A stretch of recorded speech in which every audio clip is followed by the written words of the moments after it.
Mr. Silent Channel. Kabanata 1671 hanggang 1680. Pagkarinig sa sinabi niya, biglang naging malumanay ang boses ni Shen Yu.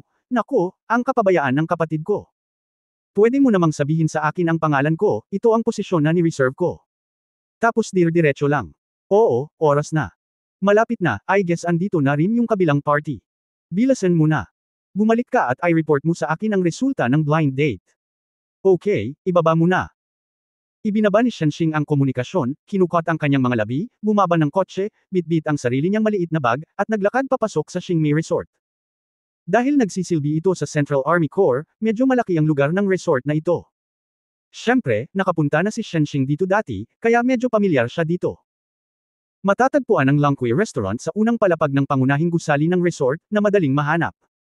Narito ang pangunahing mga tunay na Mingdu-style dish. Maraming private rooms sa loob. Pagkatapos ng lahat, ang mga opisyal ay kumakain at nagre-relax dito, at hindi sila handang makipagkita sa napakaraming kasamahan. Nag-book si Shen Yu ng upuan. Iniulat ni Shenxing ang pangalan ng kanyang kapatid. Sige, sumama ka sa akin. Ang pangunahing waiter ay gumawa ng isang kilos ng pakiusap, at naunang-nanguna, inakay si Shenxing hanggang sa makarating siya sa pintuan ng isang pribadong silid na tinatawag na Haitian Pavilion. Ang waiter ay mahinang kumatok sa pinto ng 2 beses, at pagkatapos ay sinabi kay Shenxing, dumating na ang iyong kaibigan. Pagkatapos ay binuksan niya ang pinto. Hindi ko alam kung bakit, nalaman ni Shenxing na nang sabihin ito ng waiter sa kanyang sarili, halatang inggit ang kanyang mukha. Sinadya ni Shenxing na ibinaba ang kanyang mukha at pumasok sa pribadong silid. Antigo ang estilo ng pribadong silid ng Haitian Pavilion, na may maliit na dining table na kayang tumanggap ng 4 na tao at isang sofa para sa pahinga sa tabi nito. Sa tapat ng pinto ay may bintana na maaaring tumingin sa labas. Sa labas ay isang maliit na lawa na nakatuon sa Xingmei Resort, na may magandang tanawin. Nang pumasok si Shenxing sa silid, nakita niya ang isang taong nakatayo sa harap ng bintana sa isang sulyap. Gayunpaman, sa oras na ito, ang taong ito ay nakaharap sa direksyon sa labas ng bintana at tila nakatingin sa magagandang tanawin sa labas. Nang makita siya ni Shenxing, ang kanyang ekspresyon ay agad na nagbago mula sa madilim hanggang sa nagulat. Dahil bagamat likod lang ang nakikita niya ay biglang bumangon sa kanyang puso ang kakaibang pakiramdam. Ang lalaki ay matangkad at payat, hindi partikular na matibay, ngunit siya ay matangkad at tuwid, na may gininto ang ratio, hindi bababa sa 1.9 metro ang taas, at siya ay may napakaayos na mixing itim na buhok. Ang puting uniforme ng militar na may tuwid na panulat ay balingkinitan at katamtamang suot sa kanyang katawan, na ginagawang mas perpekto ang kanyang figure. Sa malapad na balikat, malapad na likod, at be-armed na baywang, kung titingnan mo lamang ang figure mula sa likuran, nagulat si Shenxing nang makitang siya ay tunay na hindi nagkakamali. At sa susunod na sandali, ito ay ang kanyang mga epaulets na umaakit sa kanya, isang gintong bituin na nagniningning ng maliwanag, ito ay isang gintong bituin na walang mga bar. Pangkalahatang ranggo. General ba siya? Hindi sinabi ng kapatid ko na nagpakilala siya sa isang general. Hindi ba ito nagtutulak sa iyong sarili sa hukay ng apoy? Ilang taon na ang general? Hindi bababa sa 40 taong gulang o mas matanda, gaano man kaganda ang iyong figure, hindi mo nais na makahanap ng isang matanda. Sa pag-iisip nito, hindi napigilan ni Shenxing ang pagubo. Tumayo ka sa atensyon. Isang malamig na inumin ang biglang tumunog. Sa pagiging army sa loob ng maraming taon, si Shenxing ay nakabuo na ng natural conditioned reflex kapag kaharap ang kanyang mga superiors. Halos agad niyang natapos ang mga galaw ng pag-angat ng kanyang ulo, pagtaas ng kanyang dibdib, at pagtayo ng tuwid na magkadikit ang kanyang mga paa. Kahit na siya ay nagalit sa susunod na sandali, ngunit sa sandaling ito, ang general ay tumalikod na. Siya ay may malaking matingkad na mga mata, malalambot na mata, mahahabang pilik mata na nagpapainggit sa mga babae, matangkad na ilong, at makapal at angkop na labi. Sa mga oras na ito, may kaunting pag-indayog sa pagitan ng mga kilay, at nakatingin siya rito ng nakangiti. Sa sarili. Ang pangungusap na sasabihin ni Shenxing ay agad na sinakaw sa kanyang lalamunan. Sa sandaling ito, ang kanyang mga mata ay puno ng hindi makapaniwala. Napatitig siya sa kaharap niya at hindi nakapagsalita ng ilang sandali. Halika. Ang pamilyar na mukha na ito ay minsang naging bangungot niya, isang bangungot sa loob ng maraming taon. Hindi ko alam kung ilang beses nagising ang midnight dreams dahil sa kanya. Sa wakas, nakalaya na siya sa bangungot, ngunit hindi niya inaasahan na muli niyang makikilala ang lalaking ito sa ganitong oras ngayon. Itong lalaking minsang nagdulot sa kanya ng labis na sakit, ngunit na naginip pabalik sa hating gabi at hindi makakalimutan. Hindi man lang naglagay ng make-up si Tang Wulan, dahil ang Xingmei Resort ay pagmamay-ari ng militar at isa rin itong leisure place para sa Central Army Corps. Ipinagbabawal na mag-install ng anumang mga pasilidad sa pagtuklas, tanging ang sistema ng pagkilala sa ranggo ng militar sa gate. Sa makatuwid, nakasuot ng uniforme ng militar sa oras na ito, nagpakita siya sa kanyang tunay na kulay. Nang makita ang lalaki sa kanyang harapan na naglalakad sa kanyang harapan, si Shen Xing ay walang kamalay-malay na umatras, ngunit ang kanyang mga paa ay nadulas ng hindi maipaliwanag, at malapit na siyang mahulog sa pagbubulalas.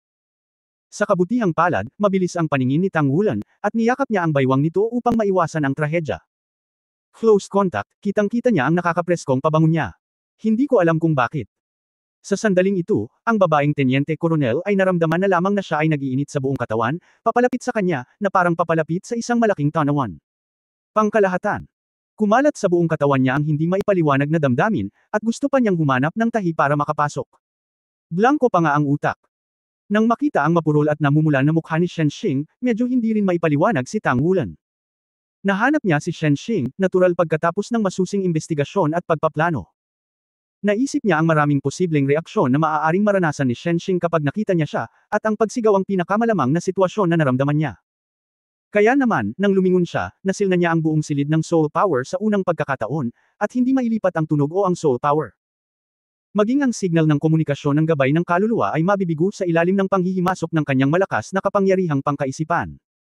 Gayunpaman, hindi niya akalain na ang makita si Shen Xing mismo ay tila naging isang clay sculpture. Para kang nataman ng multo. Pinunasan ni Tang Wulan ang kanyang mukha ng hindi namamalayan, ganon na ba kita kagulat? Miss Shen. Ikaw. Sa wakas ay nakapagsalita na si Shen Xing, ngunit sa oras na ito ay hindi niya napigilan ang pag-uto, at maging ang kanyang paghinga ay bumibilis ng ilang sandali.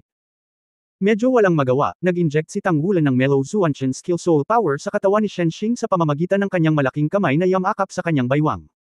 Kalmado ang pagbabago-bago sa kanyang chi at pagkulong ng dugo sa oras na ito. Sa wakas ay nakahinga si Shen Xing, at pagkatapos na kumurap ng husto ang kanyang mga mata, mabilis niyang itinapon ang kamay ni Tang Wulan at umatras ng ilang hakbang. Paano ka narito? Siya talaga. Tahimik pa niyang kinurot ang sarili para malaman kung nananaginip ba siya. Pero, masakit talaga. Mabilis na nag-flash sa isip niya ang mga eksena ng sarili niyang panaginip at iba't ibang ulat tungkol sa kanya. Pumunta siya sa Xingluo Empire para lumahok sa paghaharap ng 5 Diyos, na may isang kaaway na bansa, 5 laban at 5 panalo. Gumawa ng isang walang kamatayang alamat. Siya ang master ng Tang Sect. Master ng Sea God Pavilion ng Shrek Academy. Lumahok siya sa martial arts contest, ngunit natalo sa Silver Dragon Princess na si Guyana. Sa tuwing makakakita siya ng report tungkol sa kanya ay nangangati siya, ngunit hindi niya maiwasang bigyang pansin. After such a long time, she has always thought that she should forget this guy, but how can she really forget it? Nang naisip niya na ang kanyang buhay ay hindi kailanman magkakaroon ng anumang intersection sa taong ito, ang taong ito ay nagpakita lamang sa kanyang harapan ng buhay, at nakasuot din ng uniforme ng general. Ikaw, umalis ka, mabilis kang pumunta. Ang pagpapanggap bilang isang general ay isang malaking krimen. Halos ilabas ni Shen Xing ang pangungusap na ito, at nang matapos siyang magsalita, maging ang kanyang sarili ay nagulat. Di ba dapat pag-alitan ko siya? O ilantad siya ng mabilis at hulihin ang taong ito? Napakaraming kaaway niya, at itinuturing siya ng militar bilang pangunahing pokus. Ako, paano ko nasabi ang ganoong bagay? Gusto talaga ni Shen Xing na maghanap ng tahi para makapasok, at pagkatapos ay tanungin ang sarili kung ano ang naisip niya. Tulala pa rin si Tang Wulan matapos marinig ang kanyang mga salita, ano ang sitwasyon.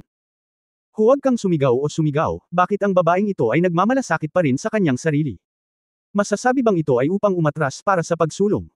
Na may bahagyang ngiti, inilagay ni Tang Wulan ang kanyang mga kamay sa kanyang mga bulsa ng pantalon, paano mo nalaman na ang aking general ay isang impersonator? Bakit hindi ako maging isang tunay na general?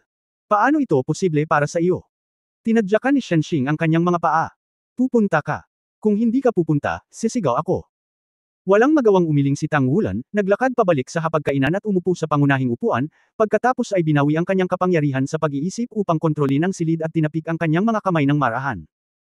Bumukas ang pinto at pumasok ang waiter na naghihintay sa labas. Nang makita ang waiter, si Shen Xing ay natigilan saglit, at pagkatapos ay narinig niya si Tang Wulan na nagsabi, maglingkod tayo. Oo, General. Magalang na sumagot ang waiter, pagkatapos ay muling tumingin kay Tang Wulan bago siya umatras. Biglang natuklasan ni Shen Xing ang isang detalye. Nang pumasok ang waiter, medyo malabo ang mukha ni Tang Wulan, at may kaunting pagkakaiba sa kanyang tunay na anyo. Pati ang ugali niya nasa gilid. Paglabas ng waiter ay nakabawi naman siya. Ang orihinal na hitsura. Gaano kalakas ang lalaking ito? Bagamat alam niya ang kanyang sitwasyon mula sa iba't ibang balita, medyo curious pa rin si Shen Xing kapag kaharap siya. Huminga ng malalim at pinakalma ang sarili, masiglang sinabi ni Shenxing sa kanyang sarili sa kanyang puso na kung darating siya, ligtas siya. Ito ang lugar ng Central Army Corps. Ang lalaking ito ay walang lakas ng loob na gawin sa kanya. Samandal si Tang Wulan, mukhang natatakot ka sa akin. Sino ang natatakot sa iyo? Sabi ni Shenxing Kang. Ngumiti si Tang Wulan at nagsabi, kung gayon, bakit mayroon kang malaking pagbabago sa emosyon? Ikaw. Gustong tumanggi ni Shenxing, ngunit nalaman niyang magmumukha siyang mahina kahit ano pa ang sabihin niya. Nasaan ang blind date ko? Ano ang ginawa mo sa iba? At paano mo nalaman ang tungkol sa akin? Paano ka lumitaw dito?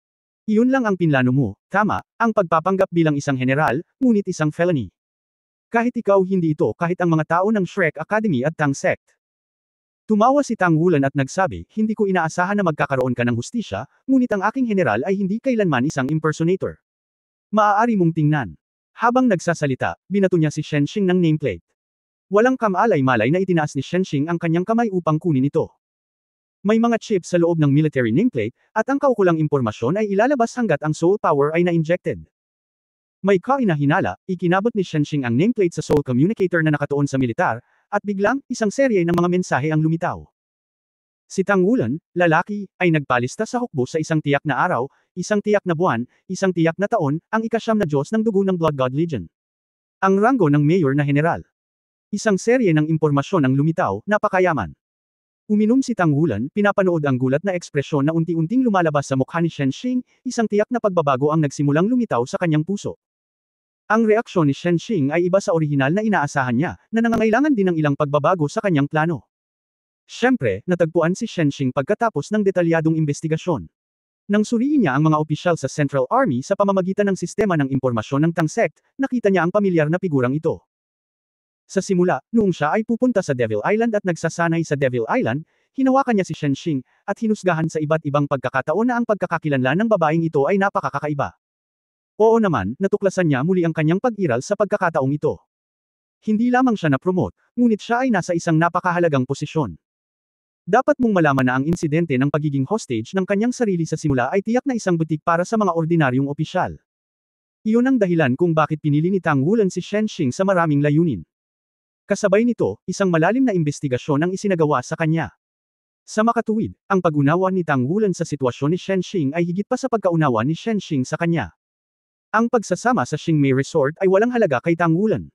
Siyempre, hindi ito ang pangkalahatang nameplate na ibinigay niya kay Shenxing. Hindi naging mahirap gumawa ng nameplate. Kaya lang hindi ma-reveal ang identity niya. Ikaw, general ka ba talaga?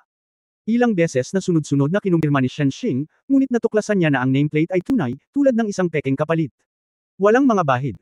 Hindi pa ito narinig ng ordinaryong opisyal ng Blood God Legion, kaya paanong hindi niya malalaman? Iyon ay kilala bilang ang pinakamisteryosong legion ng Federation. Ito rin ang pinakamakapangyarihang legion. Nahihiya talaga ako sa umpisa. I came to see you this time and wanted to apologize to you. That time, we were going through an experience and forced to sneak into your legion. I really sorry for the trouble made to you. I invite you to eat today. Meal, you should make amends. Gumalaw ng kaunti ang sulok ng bibig ni Shenxing, at halos pumutok ito.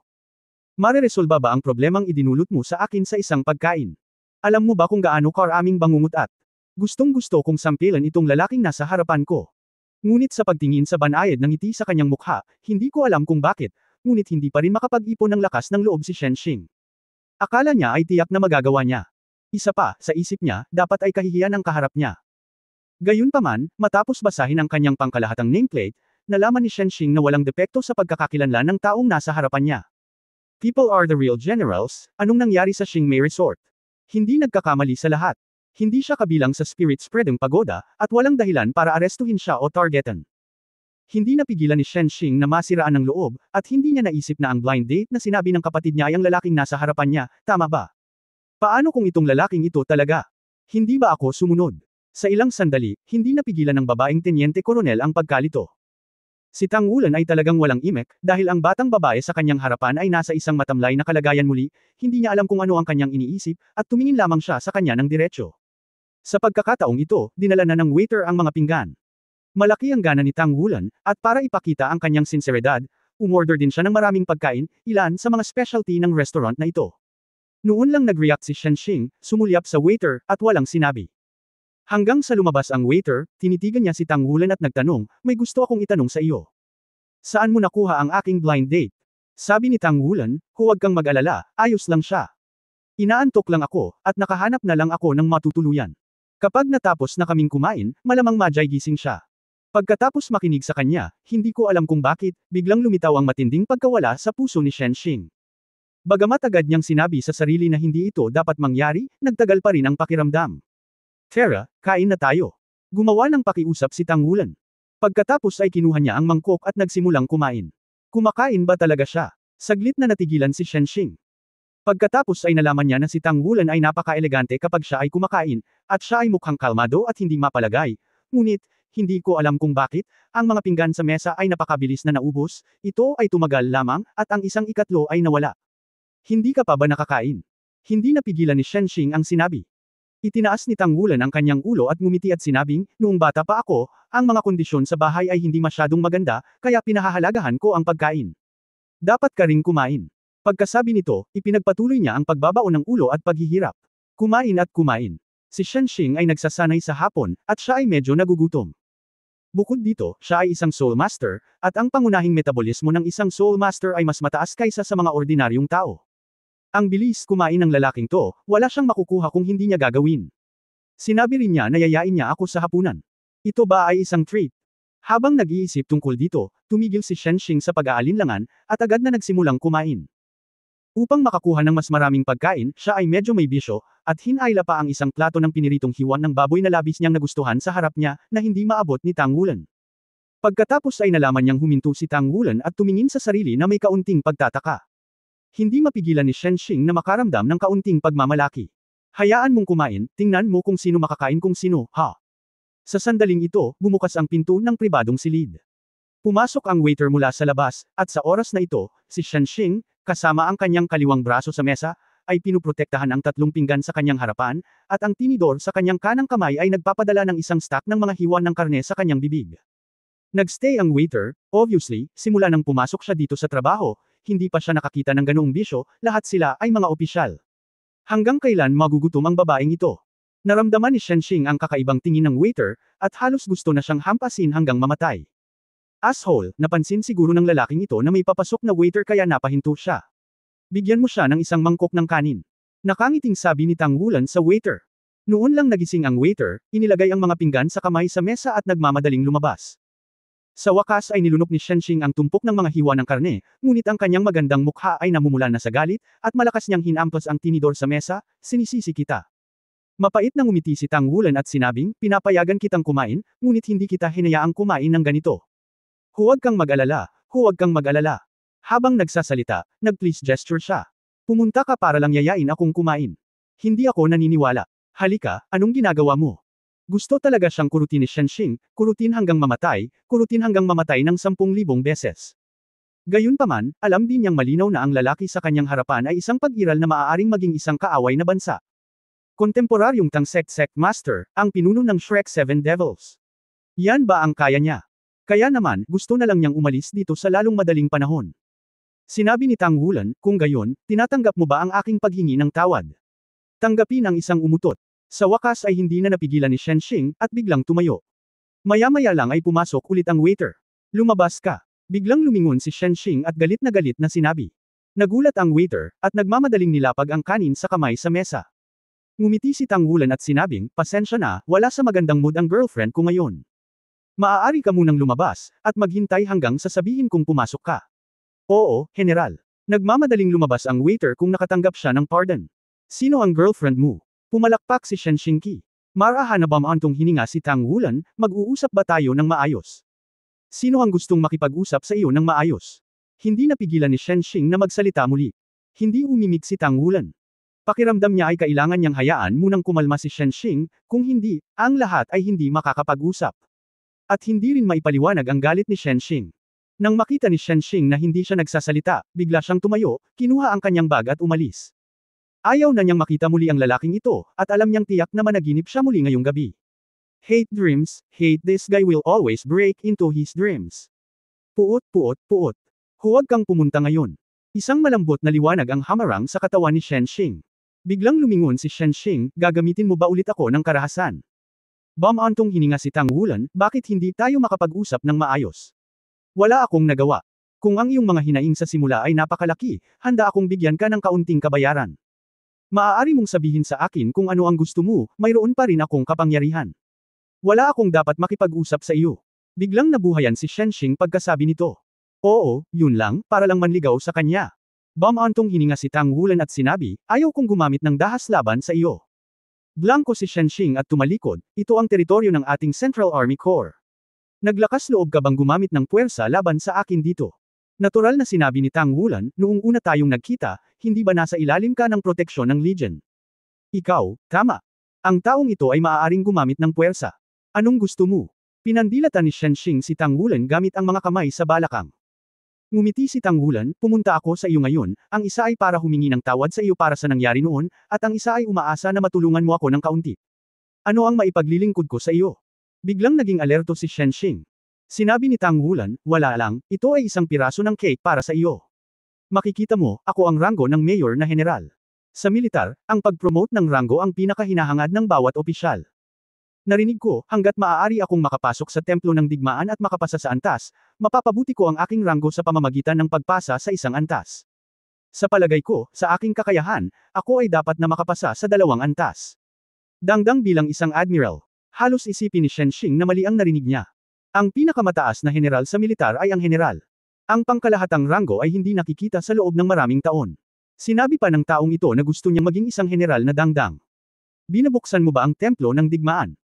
Hindi mo ba alam na kung ang isang sundalong nasa itaas ng title Daoluo ay papasok sa templo ng digmaan, ang kakaharapin niya ay tiyak na isang Diyos ng digmaan na may cultivation base na isang antas na mas mataas kaysa sa kanyang sarili. Sabihin, ang title Daoluo ay dapat harapin ng Super Daoluo, si Super Daoluo ay haharap dito, malamang na Extreme Daoluo, sa tingin mo man lang ay isang Super Daoluo na antas. Madali. Nagkibit balikat si Tang Wulan at sinabing, paano ko malalaman kung hindi ko susubukan? Kaya, ang hiling ko sa iyo na tumulong ay talagang napakasimple, kailangan mo lang akong dalhin sa pasukan ng templo ng digmaan, kung hindi, ang mga formal na pamamaraan ay talagang mahusay. Ito ay masyadong maraming problema, at malaki ang posibilidad na ako ay paghigpitan sa pagpasok sa templo ng digmaan. Naunawaan na ngayon ni Shenxing na gusto siyang dalhin ng lalaking ito sa Temple of War. Sa totoo lang, pagkatapos makinig sa kanyang kahilingan, medyo nakahinga si Shenxing, mas madali kaysa sa pagnanakaw ng mga lihim ng militar na naisip niya. Ang Temple of War ay theoretically bukas sa lahat ng mga opisyal, at kahit na ang mga sundalo ay maaaring mag-apply, ngunit kailangan itong dumaan sa mga layer ng pagsusuri bago ito makumpirma kung maaari silang pumasok sa Temple of War upang simulan ang isang hamon. Ang screening ay hindi maiiwasan, kung hindi, lahat ay pupunta sa Temple of War upang hamonin. Hindi ba masyadong abala ang templo ng digmaan? Kung si Tang Wulan ay talagang isang mayor na general, dapat siyang makapasok sa templo ng digmaan sa pamamagitan ng mga normal na pamamaraan, ngunit gaya ng sinabi niya mismo, bilang master ng Tang Sect, ang master ng Sigad Pavilion ng Shrek Academy, naisip niya na hindi ganoon kadali ang pumasok sa Temple of War. Mapapanood kaya siya ng militar na ma-promote sa ranggong general? Ito ay imposible. Kaya mo ba siyang dalhin mag-isa doon? Nag-flash sa isip ko ang tanong na ito. Dahil sa mga emosyonal na pagbabago, ang dibdib ni Shenxing ay tumaas at bumaba, at tumingin siya kay Tang Wulan na may nagniningning na mga mata. Hindi nagmamadali si Tang Wulan, hinihintay lang siyang makapag-isip ng tahimik. Biglang sinabi ni Shenxing, ano ang pakinabang sa akin kung tutulungan kita? Ngumiti si Tang Wulan at sinabi, anong mga benepisyo ang gusto mo? Pera. Isang kayamanan ng langit at lupa. O ano? Biglang sinabi ni Shenxing, maaari kitang tulungan. Bigla siyang nagpasya, hindi alam kung bakit, sa sandaling ito, biglang naging malinaw ang kanyang isip. Iyan ay magiging mahusay. Naningkit ang mga mata ni Tang Wulan. Kung makakatulong si Shenxing mula sa puso ng hindi na hostage, hindi lamang tataas ang rate ng kanilang tagumpay, ngunit mas maliit din ang posibilidad na malantad sila. Nagpatuloy si Shenxing, gusto kong magkaroon ka ng 3 pabor sa akin. Sa hinaharap, kung mayroon akong hihilingin sa iyo na tulungan ka, hindi ka maaaring tumanggi. Siyempre, hindi ito lumalabag sa iyong mga prinsipyo. Tumaas ang kilay ni Tang Wulan, babae, medyo matako ka. Tila hindi niya gusto ang anumang bagay na makatotohanan, ngunit sa katunayan, ito ay mas mahalaga kaysa sa anumang bagay. Sa katayuan ni Tang Wulan ngayon, ito ang tinatawag na one spit and one nail. Ang kanyang pangako ay tiyak na mas mahalaga kaysa sa ginto. Kapag sumang-ayon siya sa mga tuntunin ni Shenxing, ito ay magiging isang bagay na lagi niyang iniisip. Pangako o hindi? Tanong ni Shenxing. Sa wakas ay naramdaman niyang bumalik na ang kanyang karunungan. Kung makukuha mo ang pangako ni Tang Wulan, ito ay katumbas ng pagkuha ng pangako mula sa Tang Sect at Shrek Academy. Kung ito man ay para sa kanya o sa kanyang pamilya, ang hinaharap ay malamang na magbunga ng hindi masusukat na malalaking benepisyo. Mapait na ngumiti si Tang Wulan at sinabing, masyado kang demanding. Minsan, atubili akong sisang-ayon sa iyo minsan. Malakas na umiling si Shenxing nang walang pag-aalinlangan, hindi, 3 beses lang. Dapat 3 beses ito. Kung hindi, maaari mo akong pigilan. Gayunpaman, sanay ka nang gumamit ng dahas. Pero hayaan mong sabihin ko sa iyo na lahat ng tao sa ating Central Army Corps ang proseso ng pagsusuri na ito ay napakahigpit, at marahil ay hindi mo pa narinig ang tungkol sa maraming bagong uri ng mga soul guide. I can assure you that you don't. Alam ni Tang Wulan na ang mga salita ni Shenxing ay hindi nakakaalarma. Sinabi sa kanya ni Ling Zikhen na maraming uri ng eksperimental na armas at soul guidance device ang nagamit na sa loob ng Central Army. Kahit na hindi nila alam kung ano ang sinaliksik ng mga federal na siyentipiko. Kung hindi, hindi na niya kailangang mag-abala na hanapin si Shenxing. 2 beses. Matapang na sabi ni Tang Wulan. Muling tumalikod si Shenxing at agad na naglakad palabas. Okay, nangako ako sa'yo. Matapos itong timbangin, hindi napigilan ni Tang Wulan na mapabuntong hininga, at pumayag pa rin. Ang makapasok sa templo ng digmaan sa mapayapang paraan ay tiyak na kanilang pinakamahusay na pagpipilian. May bakas ng saya sa mukha ni Shenxing bago siya muling tumalikod at umupo sa mesa. Tumingin si Cao Xiaoyanran kay Tang Wulan, mahalaga ang pagsasalita. Sinabi ni Tang Wulan, hindi ito maaaring isang bagay na lumalabag sa moralidad at sa aking mga prinsipyo sa buhay. Ganun ba akong klaseng tao? Casual na sabi ni Shenxing. Hindi mapigilan ni Tang Wulan na magreklamo sa kanyang puso, hindi ko alam kung anong klaseng tao ka.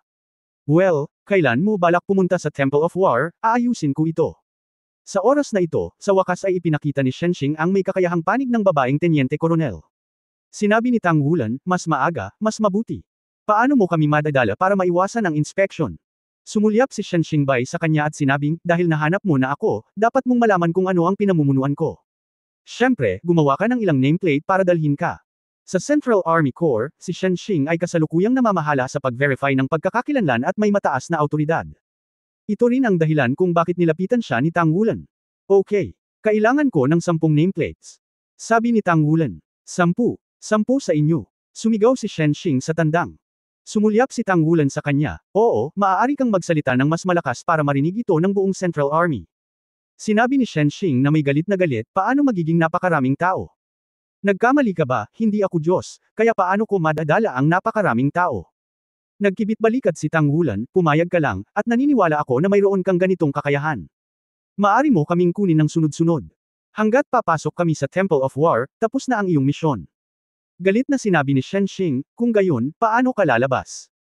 Napakaraming tao ang pumapasok sa templo ng digmaan, imposibleng hindi matuklasan. Wala akong kakayahang ilabas ka. Isang misteryosong ngiti ang lumitaw sa mukha ni Tang Wulan, hindi mo na kami kailangang ilabas. Kailangan mo lang kaming isama.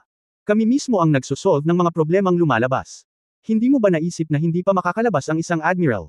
Ang mga mata ni Shenxing ay kumikislap ng hindi sigurado, ang kondisyon na gusto ko. Stop. What I can promise you is already my limit. If you mention the conditions, I can only intimidate you. You have to know that there are many ways to intimidate. Tulad ng sinabi niya, ang mga mata ni Tang Wulan ay lumingon kay Shi. Sa sandaling ito, ang kanyang mga mata ay tila sinapian ng isang matandang demonyo ng pagnanasa, at si Shenxing ay nanginginig habang nanunood. Ang lakas ng loob mo. Bahagyang ngumiti si Tang Wulan at bumalik sa normal. Ilang beses mo nang nasabi ang dalawang salitang ito. Wala itong kabuluhan, tama. Tiningnan ni Shenxing ang kanyang ngiti, bagamat nakikiliti ito sa puot, ngunit kailangan niyang aminin na tama siya, na wala siyang gagawin. Sino ang gumagawa ng sitwasyon na mas malakas kaysa sa mga tao, at ang lakas ng mga tao ay mas malakas? Ang taong ito ay hindi bababa sa isang malakas na may pamagat na antas ng Daoluo, hindi isang ordinaryong titled Daoluo, at hindi siya maaaring makipaglaban sa lahat. Isang mahinang ngiti ang lumitaw sa mukha ni Tang Wulan, bueno, ikaw na ang baalang pag-usapan kung paano kami papasukin. Tinitigan siya ni Shenxing ng masama, ngunit si Tang Wulan ay ganap na hindi natinag. Huminga siya ng malalim at pinakalma ang nararamdaman. Sinabi ni Shenxing, kailangan kong bumalik at maghanda. Iwan sa akin ang iyong Soul Guide communication number. Ibinigay ni Tang Wulan kay Shenxing ang kanyang numero. Tumayo si Shenxing at umalis, kukontakan kita mamaya. Pinapanood ang kanyang paglalakad patungo sa gate, hindi nakaharang si Tang Wulan sa pagkakataong ito. Sa halip, naglakad si Shenxing sa pintuan at biglang lumingon sa kanya, at sinabing, hindi ka ba natatakot na hindi ako babalik? Hanggat hindi ako aalis sa Central Army Corps, wala kang magagawa sa akin. Seryoso siyang tiningnan ni Tang Wulan at sinabing, naniniwala ako sa iyo. Ikaw. Saglit na natahimik si Shenxing, pinadyak ang kanyang mga paa. Mabilis na lumayo. Sa pagmamasid sa kanyang pag-alis, ang mga mata ni Tang Wulan ay nagpakita ng isang uri ng pag-iisip na liwanag. Naniniwala ba siya kay Shenxing? Siyempre hindi ito lubos na maniniwala. Si Shenxing mismo ay hindi naramdaman na ang isang piraso ng asul na pilak na damo ay tahimik na nakakabit sa pinakabagong teknolohiya ng tangsek sa kanyang katawan, at mayroon lamang isang bug na mas mababa sa laki ng isang butil ng bigas. Mayroon ding miniature interference device sa loob ng bug, na maaaring makagambala sa pagtuklas ng anumang soul-guided device. Binuksan ni Tang Wulan ang kanyang soul guide communicator, sinabi ni Tang Wulan sa communicator, subukan ang epekto ng pagsubaybay. Okay. Ang boses ni Ling Ziqhen ay nagmula sa kabilang panig. Check out at umalis. Pagkatapos umalis sa Xingmei Resort, bumalik si Tang Wulan sa kanyang villa sa western suburbs. Pagdating ko sa conference room, puno na ito ng iba't ibang instrument. Nakaupo si Ling Ziqhen sa harap ng tatlong screen, mabilis na tumapik ang kanyang mga kamay. Ang ipinapakita sa screen ay ang topography ng Zishan. Sa sandaling ito, mabilis na gumagalaw ang isang maliit na pulang tuldok sa mapa. Malinaw na ito ang lokasyon ni Shenxing, na nilagyan ng monitoring device. Naroon ang 6 pang iba sa Shrek 7 Devils, pati na sina Aerung at Sima Jinchi. Nang makita nilang pumasok si Tang Wulan, biglang naging kakaiba ang kanilang mga ekspresyon, hindi alam kung bakit. Bakit ganyan ang tingin mo sa akin? Tanong ni Tang Wulan na may pagkalito. Ngumisi si Ling Ziqhen, kung hindi mo alam kung ano ang magagawa mo. Si Tang Wulan ay mukhang walang imek, mayroon ba akong kinakatakutan na malaman ng mga tao? Ano ang problema? Nang tanungin niya ang pangungusap na ito, si XCXC, na nasa tabi niya, ay hindi muna napigil ang matawa. Pinindot ni Ling Ziqhen ang button, makinig sa replay. Bumukas ang speaker, una ay nagkaroon ng kaluskos, at maya-maya ay nagkaroon ng putok, tulad ng tunog ng pagsasara ng pinto ng kotse. Asshole, asshole, asshole. This guy, why this guy again? Hindi pa ba sapat na bangungot ako ng maraming taon? Bakit lalapit na naman sa akin? Bakit siya na naman? Natural, ang lumabas sa tagapagsalita ay ang boses ni Shenxing. Bangungot. Ako. Itinuro ni Tang Wulan ang kanyang ilong, at lahat ng nasa tabi niya ay sabay-sabay na tumango. Lalong kakaiba ang titig sa kanyang mga mata. Mahirap na hindi na magkaroon ng ganoong uri ng kaiyahiyang panaginip, ngunit ang taong ito ay talagang lumitaw sa aking harapan. Bakit ganito? Gusto ko talaga siyang patayin at patayin. Pero bakit ako papayag sa kanya ng mahina? Requirement. Alam na labag ito sa moral ng mga sundalo. Shenxing, ano bang problema mo? Bakit nangyayari ito? Ang gulo ng puso ko. Ang gulo talaga. Sisihin ko ang kapatid ko, kailangan ko na akong i-blind date. Kung hindi, hindi ako sasamantalahin ng masamang lalaki na to. Sa umpisa, siguradong hindi lang panaginip yun. Dapat ginawa niya to sa akin. Ano ba? May lason siya, may lason siya. I hate him. Sa sandaling ito, sa wakas ay narinig na ni Tang Wulan ang amoy, na marahil ay higit pa sa puot. Kung tutusin, hindi naman siya inosente gaya noong mga unang taon niya. Kung wala siyang naririnig, hindi siya normal na tao. Tiningnan siya ni Ling Ziqhen na parang isang malaking satyr. Ano ang tingin mo sa akin? Wala akong ginawa. Nung una ko siyang nakilala, nandoon lahat. Kung ayaw mong maniwala, tanungin mo lahat. Si Tang Wulan ay mukhang walang magawa. Hindi niya alam ang nangyayari. Ngumisi si Ling Ziqhen. Sinabi ni Tang Wulan, tumigil ka. Ano pa ang sinabi niya? Mayroon bang mahalagang bagay? Wala na sa kasalukuyan, magdadrive ako pabalik. Sabi ni Li Zengguo sa tabi niya. Sinabi ni Tang Wulan, pagkatapos ay ipagpatuloy mo ang pagsubaybay, babalik ako sa silid. Talagang nagulat siya sa reaksyon ni Shenxing. Anong nangyari sa babaeng ito? Dapat daw ay multo yun ng mga matandang demonyong iyon. Sa madaling salita, ang isang panaginip na nilikha ng ilang lumang mga demonyo ay nagdulot ng mga sumunod na pangyayari. Sa pag-iisip nito, hindi mapigilan ni Tang Wulan na makaramdam ng kaunting guilty para kay Shenxing, at hindi niya inaasahan na magdudulot ito ng malaking problema sa kanya. Hindi ito ang orihinal na intensyon ni Tang Wulan, at ayaw niyang mangyari ang ganoong sitwasyon. Nagulat si Tang Wulan, nang magsimula siyang magnilay at papasok na sa oras ng pagsasanay tuwing gabi, dumating ang komunikasyon ng soul guide ni Shenxing. Pagkalipas ng 2 araw, may pagkakataon. Magbabalik ang isang grupo ng mga tao na nasa labas ng pamimili. Hindi ka ba magaling sa make-up? Hijack sila sa kalsada, ngunit huwag sakta ng mga tao. Magbihis bilang sila at pumasok sa Central Army Corps. Tutulungan kita sa pamamagitan ng pag-scan ng mga nauugnay na impormasyon. Baguhin mo ito. Ginagarantiya namin na maaari kang makapasok ng maayos. Bumalik na sa kalmado ang boses ni Shenxing, at hindi niya narinig ang emosyon ng antong hininga siya sa kotse. Sinabi ni Tang Wulan, salamat. Ngunit magdudulot ba ito ng problema sa iyo? Sinabi ni Shenxing, hindi, gagawa ako ng system error. Walang makakahanap nito. Mula nang dumating ka sa akin, hindi mo ba alam na isa akong soul guide computing expert? Sabi ni Tang Wulan, okay. Sana hindi kita guguluhin. Malamig na sumangot si Shenxing, ito ba ay para mas magamit ako sa hinaharap? Sinabi ni Tang Wulan, huwag mo akong intindihin. At saka, kung nagkaroon man ako ng epekto sa iyo noon, hihingi ulit ako ng tawad tulad mo. Pagkatapos ng insidenteng ito, tiyak na hindi na kita muling guguluhin. May utang akong 3 pabor sa iyo, basta kung kailangan mo ito, maaari mong itaas ito sa Tangsek anumang oras, at gagawin ko ito. I hung up. Ibinaba ni Shenxing ang komunikasyon ng walang sinasabi. Central Army Corps. Isang eksklusibong cargo truck para sa Legion ang dahan-daang nagmaneho patungo sa pasukan ng Legion sa paanan ng West Mountain. Nakumpleto ng advanced na Soul Guide Detector ang pangkalahatang pag-scan. Ang sundalong namamahala sa inspection ay gumawa ng military salute sa driver. Ang truck ay dahan-daang pumasok sa Legion at nagmaneho sa itinatag na ruta. Si XEXE ang nagmaneho, at natural na si Tang Wulan ang nakaupo sa co-pilot. Sa oras na ito lahat sila ay nagbago ng kanilang mga anyo, na bumubuo sa hitsura ng mga orihinal na sundalo. Hindi kailangang makita ni Tang Wulan ang kanyang mga mata. Naturally, ang kanyang mental na kapangyarihan ay ang kanyang pinakamahusay na mga mata, at nakikita niya ang lahat ng bagay sa paligid niya ng malinaw. Ito ay karapat-dapat na maging pinakamalakas na core sa Federation. Ang Central Core ay hindi lamang mahigpit na binabantayan, ngunit mayroon ding maraming mga advanced na aparato sa pagtuklas. Ayon kay Ling Zikhen, nakabuo pa ang Federation ng isang detector na maaaring makakita ng mga storage soul guidance device. Hanggat na-scan ang gabay ng kaluluwa ng imbakan, ang lahat ng nasa loob nito ay malinaw na maihahayag. Hindi nagsinungaling sa kanila si Shenxing. Sa nakalipas na 2 araw, walang nakitang kahinahinalang lugar sa pamamagitan ng mga monitoring facility, kaya maayos na nagsimula ang operasyon. Pumasok sa Central Army Corps, patuloy na pumasok, at sundin ang iniresetang ruta. Ang mga ito ay ibinigay sa kanila ni Shenxing matagal na ang nakalipas. Ang kailangan nilang gawin para sa soul-guided car na kanilang na-hijack ay ipadala ang ilan sa mga pang-araw-araw na pangangailangan sa sasakyan sa itinalagang bodega. Ang Central Army Corps ay napakalaki, napakaraming bilang, at nangangailangan ito ng maraming mapagkukunan para sa mga tao na makakain ng mga kabayo at makakain. Natural, maraming supply ang kailangan. Maraming supply ng mga sasakyan tulad nila araw-araw. Ito ang napili dahil tama lang ang bilang ng mga escort para sa sasakyang ito. Ang truck ay hinihimok sa itinalagang lokasyon, ibinababa, inilipat, at ipinaroda. Lahat ay ginawa ng natural. Sa wakas ay nakapasok sila sa Central Army Corps. Ang lahat ng mga instalasyong militar ay karaniwang masikip sa labas at maluwag sa loob, at ang Central Army Corps ay walang pagbubukod. Pagpasok sa loob, walang masyadong inspeksyon na pamamaraan. Sa partikular, mayroon silang identity plate na ibinigay ni Shenxing. Pumasok na kami.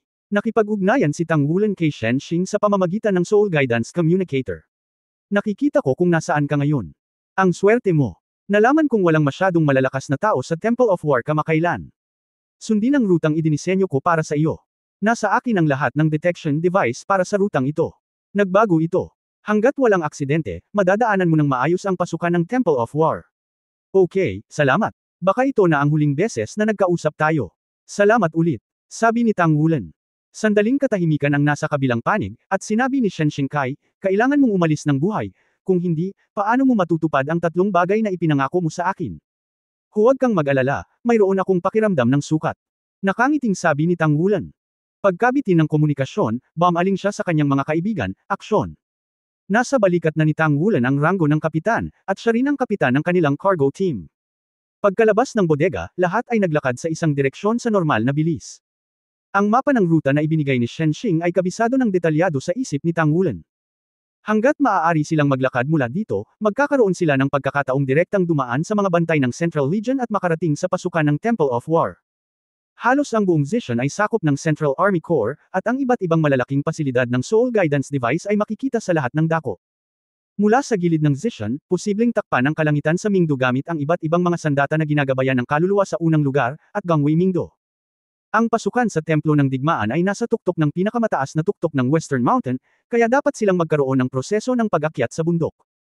Sa kahabaan ng kalsada, dumaan sa 2 patong ng mga lugar na nagtatanggol, pumasok sila sa isang parisukat sa kalahati ng bundok. Ang parisukat na ito ay isang palengke sa loob ng Central Army Corps, kung saan ang mga opisyal at sundalo ay maaaring bumili at makipagpalitan ng ilang pang-araw-araw na mga bagay na kailangan nila. Ito rin ay isang pambihirang lugar sa Central Army Corps na bahagyang maingay at masigla. Kung gusto mong pumunta sa tuktok ng bundok, kailangan mong dumaan dito. Paglalakad sa bazaar, ang unang pakiramdam ay ang pagmamadali at pagmamadali. Marahil ito ay mas pinigilan sa hukbo. Halatang medyo lumakas ang ingay dito. Ang mga sundalo ng Central Army ay nagsama-sama sa 2 at 3, nag-uusap, namimili, at nag-iinuman. Bawal ang alak sa hukbo, mga lugar lang tulad ng Qingmei Resort ang pinapayagang uminom. Kaya naman, tanging mga taong umiinom ng tsaa at kape ang makikita rito. Natural, si Tang Wulan at ang iba ay wala sa mood na pagmasdan ang mga ito, at mabilis na sumulong, naghahanda na dumaan sa bazaar. Hoy, sino ito? Huang Zeren. Ano ang ginagawa mo sa pagmamadali? Isang opisyal na may ranggong kapitan din ang biglang hamarang sa dinadaanan ni Tang Wulan. Huang Zeren. Alam ni Tang Wulan na ito ang tunay na pangalan ng kapitan na siya ay nagpanggap. Agad na kinabahan si Ling Zikhen sa kanyang likuran. Inilagay ni Tang Wulan ang kanyang kanang kamay sa likod niya, at gumawa ng galaw ng kadalian sa lahat. Anong problema? Malamig niyang sabi sa kapitan na nasa harapan niya. Sa ugali ng kabilang partido, makikitang tiyak na hindi magiging maganda ang relasyon ng taong ito at ni Huang Zeren. Kung hindi, hindi ito magiging ganoong saloobin. Anong pinagsasabi mo? Ikaw ang nagsumbong kay Laozi noong nakaraan. Don't tell me it wasn't you. Manliman, dare to act. Ba! Tulad ng sinabi niya, ang kapitan ay dumura sa lupa na may hitsura ng paghamak. Sa likuran niya, isang grupo ng matatangkad at malalakas na sundalo ang nagkumpulan, nakatingin kay Tang Wulan, ang kanyang ekspresyon ay halatang medyo hindi komportable. Bahagyang sinabi ni Tang Wulan, ano ang gusto mo? Napakunot ang mga labi ng kapitan, paano? Hindi mo ba inakusahan si Lao Su? Nakikita mo kung may mali kay Lao Su. Kung kilala mo ako, sumuko ka kay Lao Su para mabawi ang aking pagkawala. Kalimutan na natin ito. Kung hindi, makikita kita minsan sa hinaharap. Minsan mo nang ginawang hindi ka makihalubilo sa Central Army. Lihim na naninirang puri si Tang Wulan sa kanyang puso. Hindi ba't ang ibig sabihin nito ay ang Central Army Corps ay pawang mga piling tao? Paano ba naman kasi may mga ganyang sundalo? Ikaw lang umaasa. Itinaas ni Tang Wulan ang kanyang kamay at ikinawit ang kanyang daliri sa kanya ng may pang-aalipusta, lalaki yan, mag-heads up ka lang. Kung mananalo ka, ikaw ang bahala, kung matalo ka, umalis ka dito. Kung tutusin, siya ay isang sundalo na minsan ay nagsilbi bilang isang sundalo. Alam na alam niya kung paano haharapin ang mga ganoong bagay sa hukbo. Ang militar ay higit na iginagalang ang malakas at iginagalang ang lakas. Ang heads up ay ang pinakamadaling paraan upang malutas ang mga salungatan. Noong nasa Blood God Legion siya, natalo niya si Jiang Wuyo. Dare mo. Bahagyang nagtaas baba si Tang Wulan. One-on-one, one-on-one, one-on-one. Oo naman, agad na nagsimulang maglasing ang mga nakapaligid na sundalo. Ito ay talagang boring sa hukbo, ang ganitong uri ng personal na palitan ng lakas ay palaging nakakaakit ng higit na atensyon.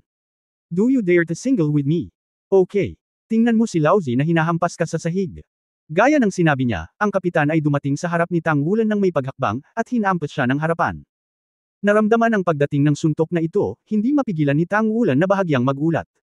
Babawiin na sana niya ang sinabi niya kanina. Ang suntok na ito ay medyo kahanga-hanga sa mga tuntunin ng lakas at bilis.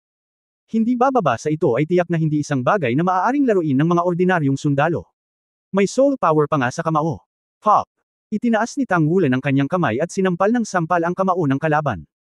Bagamat sinadya niyang kontrolin ang intensity, sinuray-suray pa rin niya ang kalaban. Itinaas niya ang kanyang paa at dumiretso sa kausap bilang isang sipa sa dibdib. Simple at prangka. Bang! Sinipa ang kapitan ng 5 o 6 na metro ang layo. Biglang tumahimik ang audience. Ang mga simple at direktang banggaan ay ang pinakamadamdamin. Kaya lang medyo malakas ang mapanuksong kapitan, at walang mag-aakalang matatalo siya ng ganoon kabilas ng kapitan na si Huang Zeren, na karaniwang hindi nagpapakita. Asshole! Ang kapitan na nahulog sa lupa ay sumigaw, at agad na tumalbog, mga bilog ng liwanag na tumataas mula sa ilalim ng kanyang mga paa, mayroong kasing dami ng 4 na singsing na espiritu. 3 dilaw at 1 lila, ang halo ng singsing ng kaluluwa ay nagbago. Halatang namamaga ang mga braso niya, lalo na ang mga kamao niya na nababalutan ng iron gray.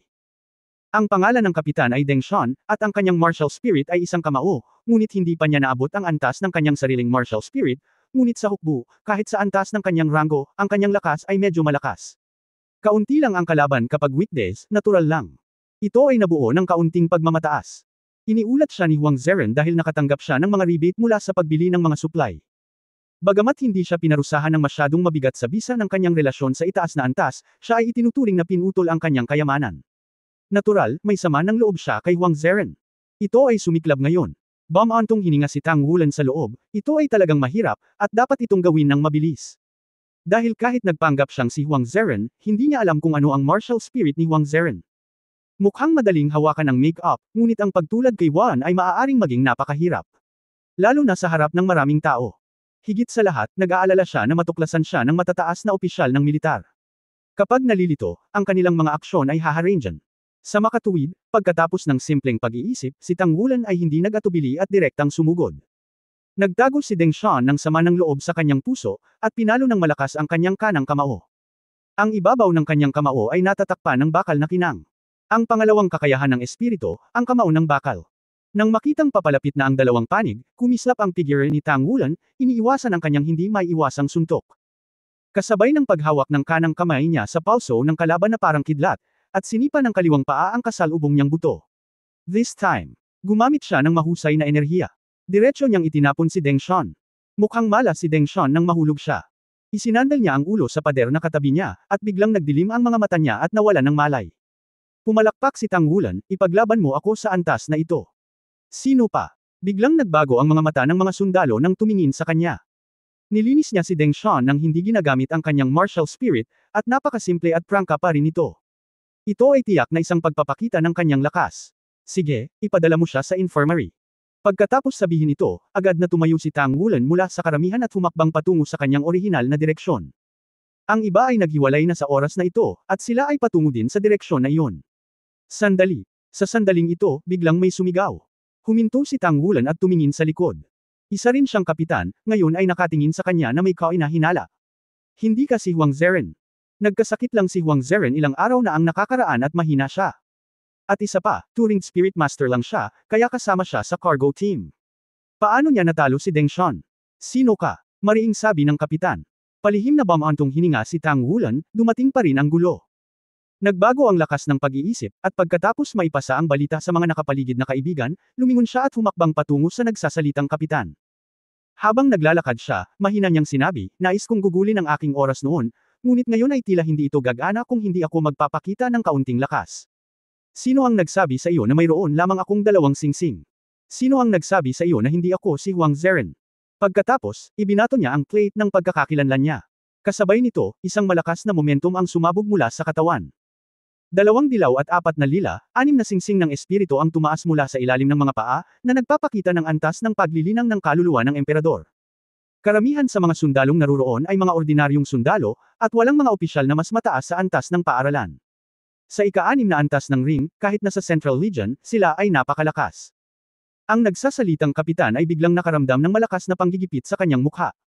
Huminto si Tang Wulan ng 3 hakbang sa harap niya at sinenyasan siya, tingnan mo. Tingnan kong nameplate ko iyon. Nagmamadaling binuksan ng kapitan ang kanyang soul communicator at tiningnan ang nameplate. Naturally, walang magiging problema sa pagpapatotoo sa itaas. Ngumuso si Tang Wulan at lumingon sa mga nakapaligid na sundalo at sinabing, ayokong sabihin. Pero ngayon, parang imposibleng hindi sabihin. Si Deng Xian, ang lalaking ito, ay hindi maganda at humingi ng rebate sa proseso ng pagbili. Pagkatapos magulat, nagalit ako. Hindi ko alam kung bakit hindi ako pinarusahan ng nabanggit sa itaas. At lahat sila ay napunta sa parehong pangkat. Ang mga daga ay nasa isang pugad. Kung ang isang tao ay tumingin ng malapit sa mga mata ni Tang Wulan, makikita niya na ang lalim ng kanyang mga mata ay puno ng lila sa oras na ito, at ang kapitan na nasa kanyang harapan ay medyo nalilito. Sa kanyang sobrang espiritual na kapangyarihan, pilit na binasa ni Tang Wulan ang kanyang memorya sa oras na ito. Dapat mong malaman na ang kasalukuyang espiritual na paglilinang ni Tang Wulan ay umabot na sa antas ng pagkonkreto ng pag-iisip. Bagamat hindi niya talaga mabasa ang kumpletong memorya ng iba, na may napakalaking pagkakaiba sa paglilinang, mas mabuting basahin lamang ang ilang fragment ng memorya. Walang problema. Ang ilang mga pahiwatig ay sapat na para sa kanya upang hatulan ang sitwasyon. Una sa lahat, alam niya ang pangalan ng kapitan na na-knockout mag-isa, at ang dahilan ng away ng dalawang panig. Sa pagsasalita tungkol sa mga ito, natural na sapat upang patunayan ang kanyang pagkakakilanlan. Mabigat na parusa. Humiling ng matinding parusa. Isang malakas na sigaw ang umalingaw mula sa karamihan. Biglang natuwa ang sentimiento. Sabi ko, matigas ang toilet paper na kadalasang binibili ko, may gamo-gamo pala. May narinig pang boses. Oo, napakahina din ng kalidad ng mga gamit naming mga babae. Ito pala ang dahilan. Ang bagay na ito ay hindi makakalimutan. Magulat, sabay-sabay tayong magulat. For a time, nagngangalit ang mga tao. Biglang sumugod ang mga kawal sa paligid. Si Deng Xian, na tinulungang bumangon, ay napalibutan bago siya nagising, gayon din ang kapitan na nagtanong kay Tang Wulan. Dalhin sila sa military law office. Sigaw ni Tang Wulan. Sa oras na ito, tila medyo magulo ang eksena. Ano ang pinakakinatatakutan ng hukbo? Ang pinakakinatatakutan ay internal mutiny. Sa oras na ito, sa ilalim ng patnubay ng kanyang pag-uudyok at kapangyarihan sa pag-iisip, ang mga sundalong naruroon ay labis na nasa sabik. Ang ilan na nagsalita kanina ay tahimik na lumipat patungo sa direksyon ng bundok. Sinamantala din ni Tang Wulan ang pagkakataon na makalayo at mabilis na umalis. Pagkadaan ko sa bazaar, sa wakas ay nakapasok na ako sa daan paakyat ng bundok.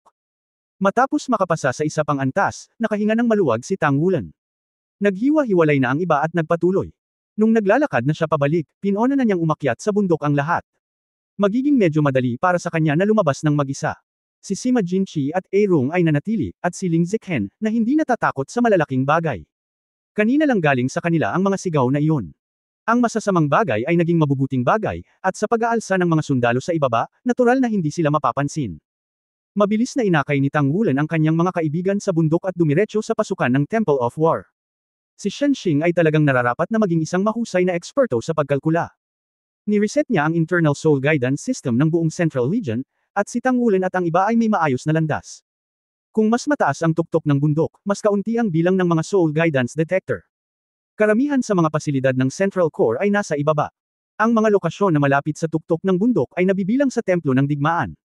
Ang Templo ng Digmaan, maging sa militar o sa Federation, ay may transcendent na katayuan. Sa wakas, nakapasok sila sa pinakamataas na tuktok ng West Mountain sa taas na mahigit 2,500 metro. 2,500 metro ang karaniwang posisyon ng linya ng nyebe. Mula rito, hanggang sa tuktok ng bundok ay natatakpan ng nyebe. Pagdating dito, hindi maiwasan ni Tang Wulan na alalahanin ang lahat ng mga bagay na naging siya sa Blood God Legion. I remembered that time, nasa tabi niya pa rin siya. Kahit na minsan mo lang siya makikita, palagi mo siyang makikita. Tumigil ka, sumulong at papasok ka sa lugar ng God of War. Maaari ka bang magkaroon ng rekomendasyon? Sa sandaling ito, isang metal na bola ang biglang lumipad pababa mula sa himpapawid. Malinaw na mayroong katulad ng isang probe sa metal na bola, na kumikinang kay Tang Wulan, at iba pa. Bago ang tao. Walang pakialam na ngumiti si Tang Wulan, nakapunta tayo rito, hindi na dapat mahalaga ang patunay ng pagkakakilanlan. Ayon sa prinsipyo ng safe haven ng Temple of War, may karapatan tayong pumasok sa Temple of War para hamunin. Nagbago ang mga patakaran. Isang elektron-ikong tunog ang narinig mula sa metal na bola, at pagkatapos ay biglang tumunog ang isang malupit na alarma. Ano ang sitwasyon? Hindi mapigilan ni Tang Wulan na matigilan, iba ito sa mga salita ni Ruthless Daoluo. Ayon kay Ruthless Daoluo, hanggat tumuntong ka sa hanay ng linya ng nyebe, kahit na pumasok ka sa hanay ng God of War Temple, sa pangkalahatan, maaari mong maayos na makapasok dito upang lumahok sa pagtatasa. Hindi kaya isang hindi pangkaraniwang sitwasyon ang pinasok nila. Sa tunog ng mga sirena, 12-12 ng sinag ng liwanag ang lumabas mula sa direksyon ng Central Army Corps sa ibaba, diretso sa tuktok ng bundok. Muling tumunog ang electronic sound ng metal ball sa harap ni Tang Wulan, upang maiwasan ang gulo at makatipid ng oras. Ang mga taong walang identity verification certificate ay kailangang pumasa muna sa pagsusulit mula sa Central Army Corps, at maaaring pumunta sa tuktok ng bundok at pumasok sa Temple of War bago nila simulan ang assessment.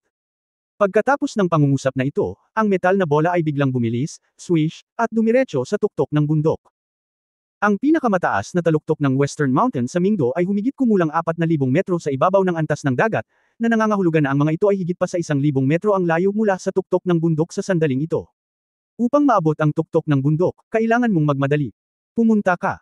Sumigaw si Tang Wulan ng walang pag-aalinlangan ng hindi nababahala na ma-depress. Hindi na itinago ng lahat ang kanilang cultivation base, pinakawalan ang kanilang soul power, at dumiretso sila sa tuktok ng bundok na parang palaso. Nakaharap sa 12-12 ng mecha na lumilipad mula sa ibaba, si Tang Wulan ay huminga ng malamig at umindayog sa hangin. Ang asul at lilang mga ilaw ng kuryente ay kumislap sa mga mata, kanang daliri sa langit, at sa isang iglap, kasama ang kanyang katawan bilang sentro, sumabog ang kulog. Thunder Forest. Isang malakas na range attack mula sa dumadagandong na Yama Prison Vine. Sa kasalukuyang cultivation base ng Tang Wulan, sapat na ang pumuputok na Thunder Forest upang masakop ang isang malaking lugar sa malapit. Kabilang sa mga mecha na sumugod mula sa ibaba, ang unang tatlo ay pawang mga Black Class na mecha, ngunit maging ang mga Black Class na mecha ay agad na nagpatunog ng nakakatalim na alarma. Ang kulog at kidlat ay magdadala ng matinding interference. Kahit gaano pa kahusay ang control ability ng mecha, kapag nagkaproblema ang Soul Guide Core sa loob ng mecha, magiging malaking problema din ito. Sa makatuwid, nang mamulaklak ang Thunder Forest, kitang-kita mo na 12-12 ng mga mecha na lumilipad mula sa ibaba ang lumilipad sa paligid sa isang baluktot na paraan, at walang sinuman sa kanila ang nang-ahas na dumaan sa minefield. Ang figure ni Tang Wulan ay kumikislap, nagmamadaling tumungo sa tuktok ng bundok na parang palaso. Para sa kanilang cultivation base na higit sa 1,000 metro, isang kisap mata lamang ang lahat. Nakarating sa tuktok ng bundok. Isang malaking metal na pinto ang nakatanim sa pinakamalaking bato. Madilim ang metal na pinto, na may iba't ibang pattern na nakaukit dito, karamihan sa mga ito ay may kahindek-hindek na anyo, ang ilan ay kahawig ng mga kaluluwang hayop at ang ilan ay kahawig ng mga tao. Alam ni Tang Wulan na ito ang pintuan ng impyerno sa templo ng digmaan. Itulak ang pintong ito at makapasok ka sa Temple of War God. At ang pintong ito ay isang pagsubok sa sarili. Hindi mo nais na itulak ito ng walang puwersa ng higit sa 3,000 katais. Darating ako. Tumawa ang isang rung at naglakad pasulong, idiniin ang kanang kamay sa tarangkahan ng impyerno, na parabang binubuksan ang pinto ng sarili niyang tahanan, at madaling itinulak ito, na bunyag ang espasyo sa loob. Bago ang pagdating ng Central Legion Mecha, lahat ay nag-file at nakapasok sa saklaw ng Temple of War. Bang! Nagsara ang mga pintuan ng impyerno. Pumasok na lahat si Tang Wulan at ang kanyang partido. Hanggang sa oras na ito, isang set ng mga mecha mula sa Central Legion ang lumipad sa hangin, nakatingin sa ibaba, ngunit sa sandaling ito ay wala na silang magawa, at wala silang pagpipilian. Ang mga pintuan ng impyerno ay sarado. Madilim at walang liwanag. Maligayang pagdating sa ika-18 palapag ng impyerno. Ang malamig na boses ay tumunog, at pagkatapos ay naramdaman lamang ng lahat ang pag-vibrate ng kanilang mga paa. Kung iisipin, tila lumulubog ang lupa sa ilalim ng kanilang mga paa. Lumubog. Nagtipon ang mga tao, napalibutan si Ling Zekhen sa gitna, pinakawalan ni Tang Wulan ang kanyang espiritual na kapangyarihan, naramdaman ang lahat ng pagbabago sa paligid niya. Makalipas ang halos isang buong minuto, sa mahinang-mahinang tunog, nanginginig at naging matatag ang mga paa ng lahat. Kaagad pagkatapos, ang kanilang mga paa ay biglang walang laman, at ang lupa ay nawala ng walang babala. Matagal nang inihanda si Tang Wulan, at inipon ng lahat ang kanilang kaluluwa upang kontrolin ang katawan ng sabay, dahan-daang lumulutang pababa ng hindi direktang bumagsak. Pababa ng mga 30 metro, isa itong malaking lambat. Kahit diretsyong mahulog, hindi mo kailangang mag-alala na masaktan ka. Lumitaw din ang isang malawak na daanan sa loob ng kanilang larangan ng paningin.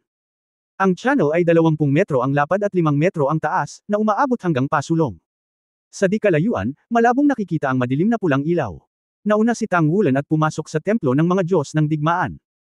Ang malaking bahagi ng kanyang misyon ay natapos na. Mga 100 metro sa unahan, isang malaking bulwagan ang lumitaw sa harap ng lahat. Ang bulwagan na ito ay bilog sa kabuuan, at pareho ang lupa at ang nakapalibot na mga pader ay may nakasulat na komplikadong mga porma sayon ng mahika na ginagabayan ng kaluluwa. Ang nagbabadyang pulang ilaw na nakita nila noon ay lahat ay inilabas mula sa mga soul-guided magic arena ito. Sa sandaling ito, nakapila, 10 tao ang nakatayo, halatang naghihintay sa kanila. Sa ika-18 palapag ng War God Temple, sa dami ng taong papasok, magkakaroon ng kasing dami ng War Gods na lalabanan nila. Ito ang tuntunin. Bukod dito, ang lakas ng kalaban ay matutukoy ayon sa cultivation base ng dumating. Ito ay talagang bihira para sa kanila na dumating sa 10 tao sa isang pagkakataon. Sa katunayan, imposible para sa bawat palapag ng templo ng digmaan na magkaroon ng 10 Diyos ng digmaan upang labanan, na hindi magagamit sa templo ng digmaan. Ito rin ang dahilan kung bakit iminungkahi ni Cao Dezi na dapat dumating si Tang Wulan na may sapat na malaking bilang ng mga ito. Magkakaroon ng mga pakinabang sa bagay na ito. Sa madaling salita, kung manalo sila sa unahan, malamang na hindi sila direktang susubukan ng Diyos ng digmaan sa ibang mga antas, ngunit sa ibang paraan upang i-clear ang laro, na medyo simple. Ang 10 Diyos ng digmaan ay nakatayo doon, lahat sa iba't ibang hugis, lahat ay nakasuot ng matitibay na itim na damit na may pulang linya, napakaluma. May isang taong nakatayo sa gitna, matangkad at seryoso, at ang iba ay halatang nangingibabaw sa kanya, at ang kanyang damit ay hindi pula na linya, ngunit ginto. Ito, minsan ay nagkaroon ng impresyon si Tang Wulan, at nakita niya ito sa paligsahan ng martial arts. Ito ang kinatawang pinuno ng Temple of War God, ang Senior God of War, si Yu Tian Daoluo Guanyo. Isa rin siya sa 3 Ultimate Daoluo sa buong Temple of War. Sa 3 Ultimate Fighters sa Temple of War, ang pinakamataas na antas ng cultivation ay natural na ang Lord of the Temple of War, si Hanhai Daoluo Chen Xinji.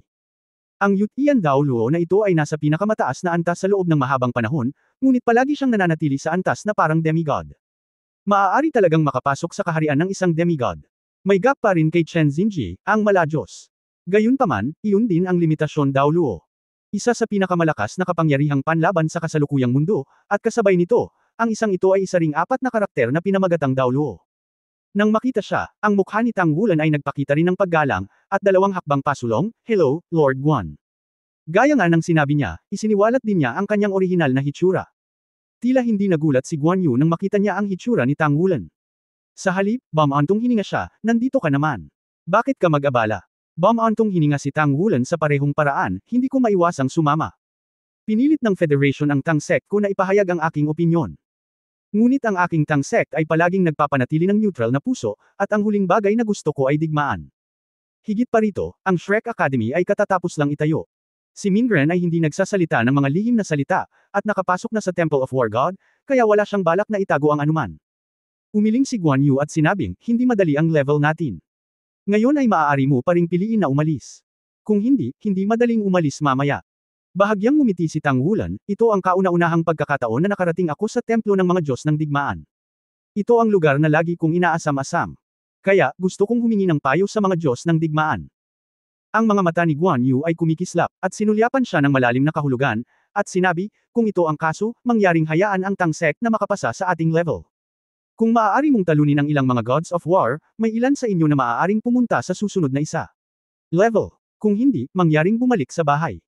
Gayunpaman, naniniwala ako na ang Central Army Corps sa labas ay handa na sa labas ng templo, ngunit ayon sa mga patakaran ng digmaan ay handa na ang mga ito sa labas ng templo, ngunit ayon sa mga patakaran ng digmaan ay handa na ito sa atin, ngunit alinsunod sa mga patakaran ng digmaan sa atin.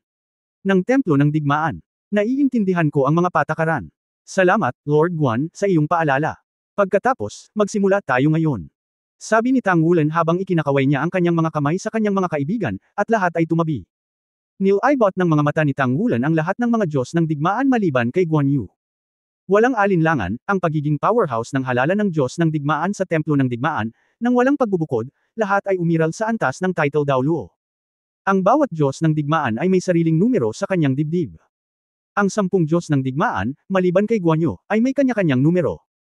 Ang mga alituntunin dito ay katulad ng sinabi ni Guan Yu, sa isang sitwasyong maraming tao tulad nila, kapag natalo mo ang isang Diyos ng digmaan, maaaring bumaba ang isang tao. Kung nabigo ka, hindi mo magagawa. Sa makatuwid, kung sa teoryang pagsasalita, maaaring hayaan ni Tang Wulan ang isang mas mahinang kasama na hamunin si Guan Yu, upang maiwasan niyang maglaro laban sa extreme Daoluo na ito, at kailangan lang magbayad ng presyo ng hindi pagpasok sa susunod na antas. Iyon lang, medyo nagsasalita, ito ang pinakamahusay na pagpipilian. Gayunpaman, si Tang Wulan ay may sariling plano, kaya ang kailangan niyang gawin ay hindi iwasan ang malakas na may mga kasanayan, ngunit ipagpatuloy silang lahat. Matapos niyang makapasok sa templo ng digmaan, tahasan niyang ipinakita ang kanyang pagkakakilanlan, at isa sa kanyang mahalagang layunin ay ipakita ang kanyang lakas. Gusto niyang makita ng Temple of War at ng Federation na bilang karagdagan sa mas lumang henerasyon ng Extreme Daoluo, ang bagong henerasyon ng Shrek Academy at Tang Sect ay malakas din upang hindi tiisin ang kahihiyan. Sumulyap si Guan Yu, at mahinang nagsabi, maaari kang pumili ng sinumang Diyos ng digmaan bilang iyong kalaban ayon sa gusto mo, kasama ako. Ang nanalo ay papasok sa susunod na antas, at ang natalo ay mangyaring umalis. Lumingon si Tang Wulan para tingnan ang kanyang mga kaibigan, sino ang mauuna. Lumipad muna ang tanggang ibon, mauna ako. Naunang lumabas si XCXC, nakangiti sa 10 Diyos ng digmaan sa kabilang panig. Hindi masyadong nagsalita si Tang Wulan, tinapik lang siya sa balikat. Iniwas ni XCXC ang kanyang tingin sa mga Diyos ng digmaan sa kanyang harapan, at pagkatapos ay sinabi, gusto kong hamunin ang no. 9 na Diyos ng digmaan. Mayroong 18 regular na Gods of War sa Temple of War, bilang karagdagan sa ilang reserbang Gods of War. Ang mga dumating sa hamon sa pagkakataong ito ay pawang hinirang na Diyos ng digmaan. Ang no. 9 na ay hindi itinuring pabalik, ngunit hindi ito partikular na mataas sa mga ranggo. Itinuring itong mid-range. Walang alinlangan, ang 10 hamon at pagpili ng mas malakas na kalaban ay magpapadali para sa mga kasosyo sa likod. Pumili si XCXC ng isang mid-range na kalaban para subukan ang lakas ng mga Gods of War na ito para sa kanyang mga partner. Ang no. 9 na Diyos ng digmaan ay lumabas, at ang iba pang mga Diyos ng digmaan ay sumunod kay Vice Hall Master Guan Yu sa mas malayong lugar. Ang Diyos ng digmaan no. 9 na ay payat at karaniwan, at lahat ay mukhang walang pinagkaiba sa mga ordinaryong tao. Sa pagpapalit ng damit, madali kang makihalo sa nawawalang karamihan. Ngunit hindi madaling maging ika-9 na Diyos ng digmaan sa templo ng digmaan. Talagang may pagkakaroon ng mga tunay na talento at tunay na pagkatuto. Shrek Academy, XCXC. Please. Gumawa ng pakiusap si XCXC, naging bihira at seryoso ang kanyang ekspresyon. Mula nang habulin niya si Yuanen ay nagsisikap na siyang magtanim. Hanggang ngayon, hindi pa rin siya nagpapabeya. Takot siyang itapon ni Yuanen at natatakot na hindi siya karapat-dapat kay Yuanen. Lalo na nang makilala ni Yuanen ang kanyang ninuno at bumalik sa kanyang angkan, medyo mabigat din ang pressure ng kanyang biyenan. Sila ay isang malaking pamilya na may 2 limitasyon.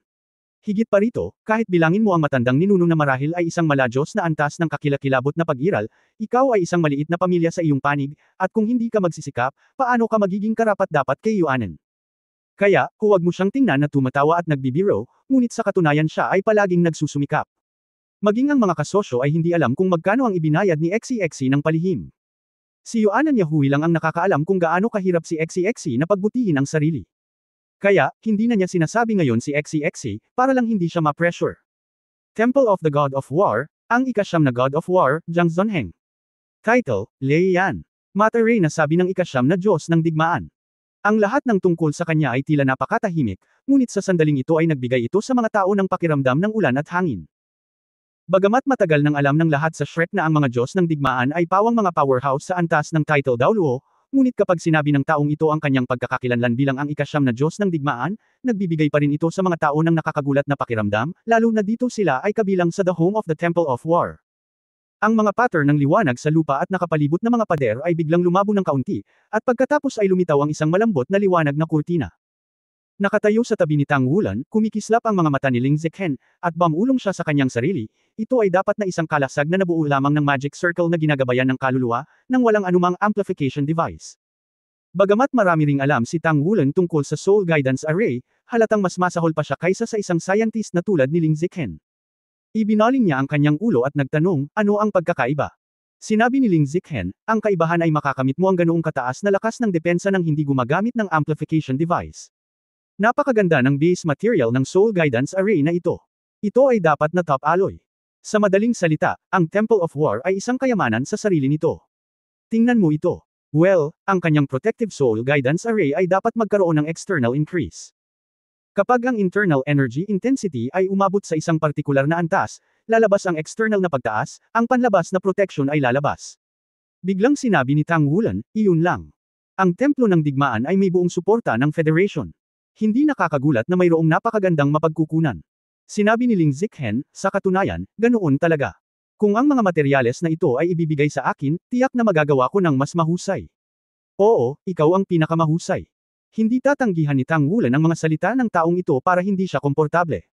Sa loob ng kalasag, sina Xi at Jiang Zhonheng, ang ika-9 na Diyos ng digmaan, ay nagkatitigan sa layong 30 metro. Nagsimula na ring magbago ang kani-kanilang hininga. Bahagyang na-distort ang hangin sa paligid ng katawan ni Lei Yan Daoluo Jiang Zhonheng. Sa kanyang titulo, makikitang tiyak na isa siyang spirit master na magaling umatake. Taliwas kay Jiang Zhonheng, si Xi ay hindi lamang nagpakita ng anumang malakas na aura, sa kabaligtaran, ito ay nagbigay sa mga tao ng pakiramdam ng kawalan, at ang buong tao ay tila ilusyon.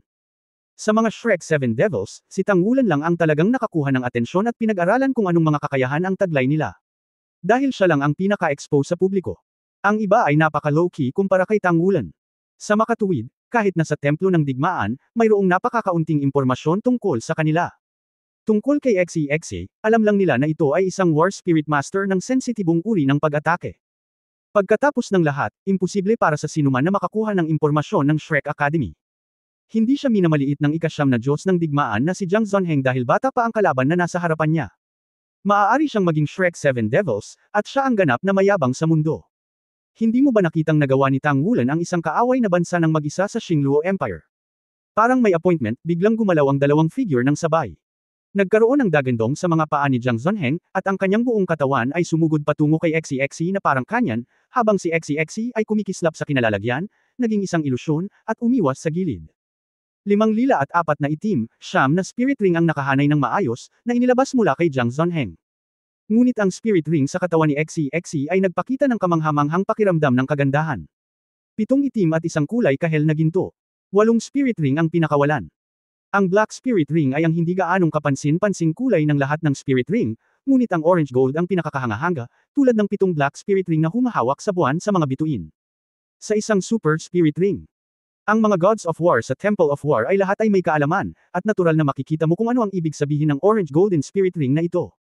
Ito ay umiiral lamang sa alamat, na nalampasan ang pagkakaroon ng 100,000 taong gulang na pulang espiritong singsing. Sa makatuwid, kahit na si Xi ay tila may 8 singsing lamang, sa kanilang mga mata, walang sinuman ang makakaintindi nito. Si Jiang Zhonheng ay may hawak na isang maikling sibat sa bawat kamay. Ang maikling sibat ay halos 1 metro 2 ang haba. Ang buong katawan ay ipinakita sa madilim na lila, na may mahinang pagkutitap ng kulog at kidlat. Ito ang kanyang martial soul, Thunder Flame Spear, isang martial soul na may napakalakas na explosive power. Sa pagharap sa pag-iwas ni Xi, sabay na itinutok ni Jiang Zhonheng ang 2 baril sa lupa. Sa sandali ng paghawak sa lupa, isang malaking dark purple na liwanag ang tumalsik mula sa lupa, hinabol si Xi na sumasakop sa isang malaking lugar. Nang makita ang eksenang ito, gumalaw ang puso ni Tang Wulan. Ito ay hindi lamang sariling lakas ni Jiang Zhonheng, kundi pati na rin ang bentahe ng larangan. Ito ang home court ng iba, at walang duda na ang mga gods of war ay mas alam at pamilyar sa venue. Ito ay walang alinlangan na hindi gaanong kanais-nais para sa kanila.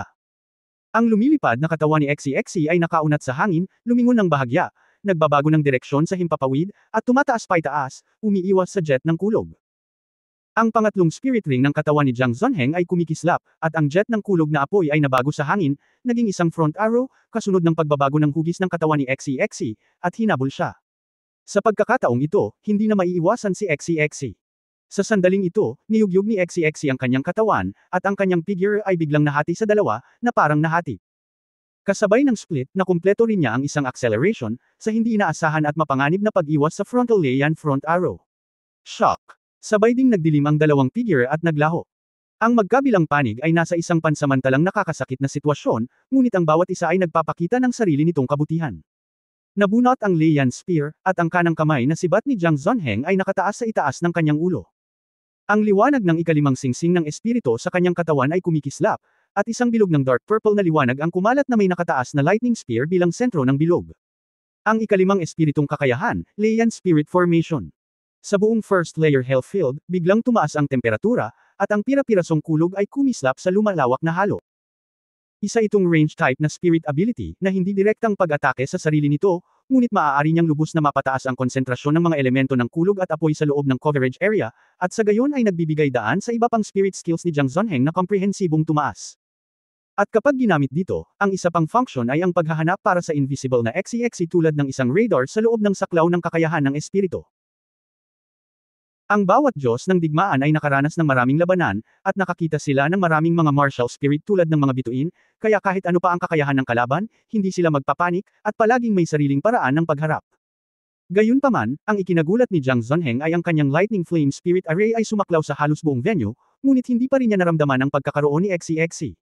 Magandang stealth kakayahan. Paano niya nagawa iyon? Nang nasa isip ni Jiang Zonheng ang bagay na ito, bigla siyang nakaramdam ng hindi malay, at ang kanyang figure ay biglang sumugod. Kasabay nito, ang kaliwang kamay na kulog na baril ay hamampos sa kanyang likuran, na nagdulot ng isang malaking kalawakan ng apoy ng kulog. Isang figure ni XCXC ang kumislap sa ilusyon, at pumulupot siya sa harap ng kulog na yan, at mabilis na umatras sa ilalim ng pagtulak ni Leian, ngunit ang kanyang katawan ay nahawahan din ng kulog na yan. Natagpuan siya. Kumislap ang mga mata ni Jiang Zonheng. Kapag dumapa ka sa iyong mga paa, kailangan mong tumalikod at humabol. Ngunit sa sandaling ito, isang malakas na pakiramdam ng krisis ang biglang lumitaw sa aking puso. Halos hindi na siya nagdalawang isip na tumalon base sa kanyang nararamdaman. Halos sabay na dumaan sa likuran niya ang isang matalim na malamig na liwanag. Si Jiang Zonheng ay isang level 93 title Daoluo. Sa antas na ito, ang kanyang kakayahang hulaan ng panganib ay napakalakas. Pakiramdam na mali sa unang pagkakataon, nagkaroon na ng stress response ang sarili niyang soul power, at natural na nailabas ang kanyang soul power. Ngunit ang talas ng likod niya ay napakabigla at sobrang talas. Lahat ng nanunood ng laro sa labas ay malinaw na nakikita na ang espiritong kapangyarihan na bumubulusok mula sa likuran ni Jiang Zonheng ay pilit na pinaghiwalay.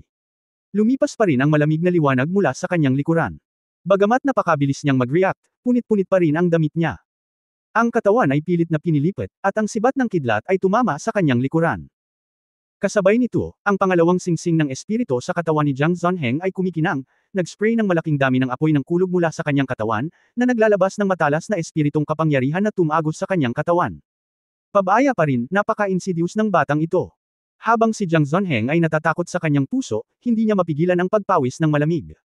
Kung hindi dahil sa natural na panganib na hula ni Title Daoluo, natatakot ako na talagang maloloko siya.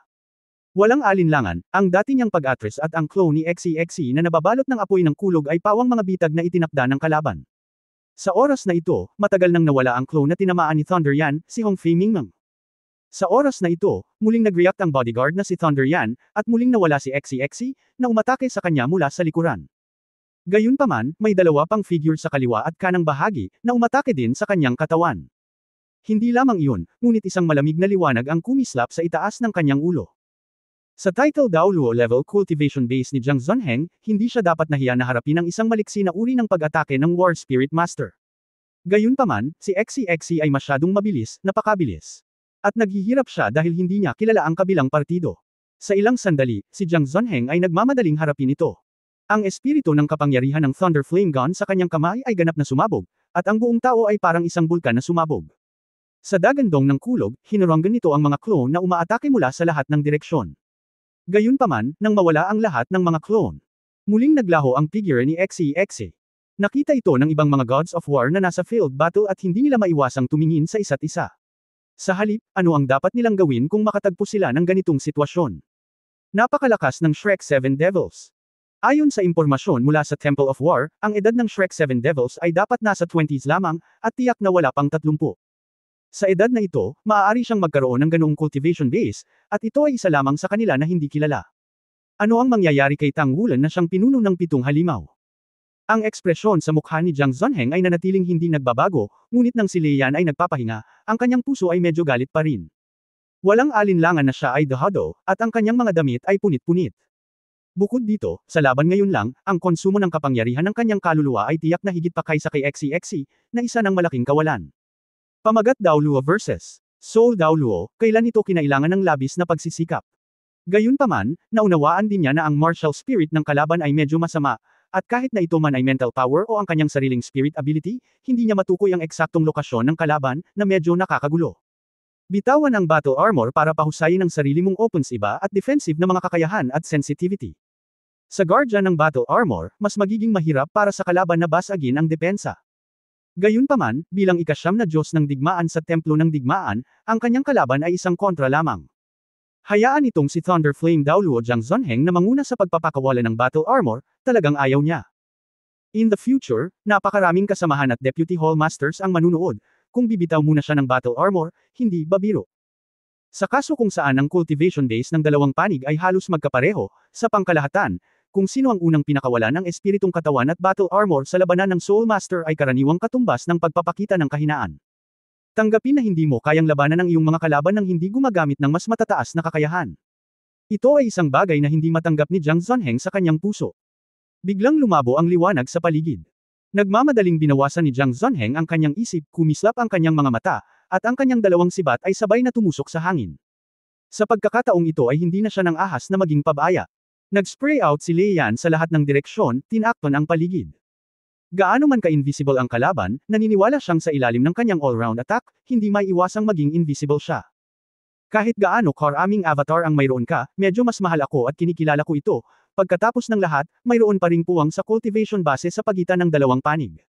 Sa sandaling ito, bigla na lang, naramdaman na lamang ni Jiang Zhonheng na parang hinalo ang apoy ng kulog na kanyang ini-spray.